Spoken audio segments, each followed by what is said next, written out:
Dear students, let's move on to question number 6 of your exercise. Question number 6 है write electronic configuration of following elements, जिसमें A part है silicon. तो आपको silicon की electronic configuration लिखनी है। Silicon, इसका एटॉमिक नंबर है 14, एटॉमिक मास है 28। सबसे पहले आप इसमें एटॉमिक नंबर के अकॉर्डिंग इलेक्ट्रॉन्स प्रोटॉन्स को निकाल लीजिए। प्रोटॉन होंगे 14, इलेक्ट्रॉन्स भी होंगे 14। तो हमें तो इलेक्ट्रॉन्स की बारे में जानना चाहिए। तो अब आप इलेक्ट्रॉनिक कॉन्फ़िगरेशन की हेडिंग लिखिए।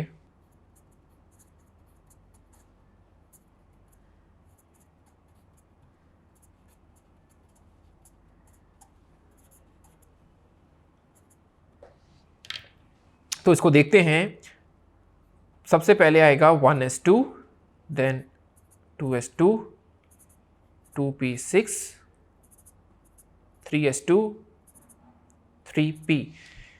टोटल इलेक्ट्रॉन्स आप काउंट करें, 2 + 2 4, 4 + 6 10, 10 + 2 12। आपके पास है 14 इलेक्ट्रॉन। p में गुंजाइश है 6 इलेक्ट्रॉन्स की, यानी आपके पास 4 इलेक्ट्रॉन्स अभी रह गए। तो आप यहाँ पे 4 इलेक्ट्रॉन्स पुट कर सकते हैं। So your right configuration has just been done.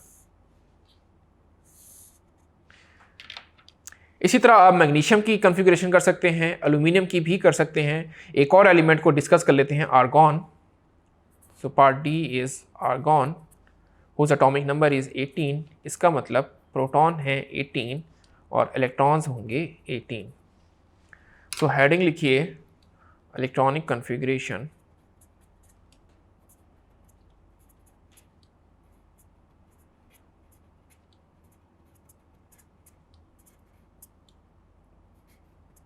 Argon.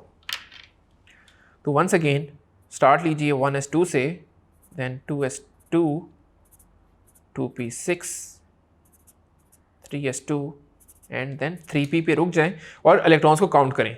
2 + 2 4, 4 + 6 10, 10 + 2 12। तो आपके पास बचे 6 इलेक्ट्रॉन्स और p में भी 6 इलेक्ट्रॉन्स आते हैं, तो आप लिख सकते हैं 3p6।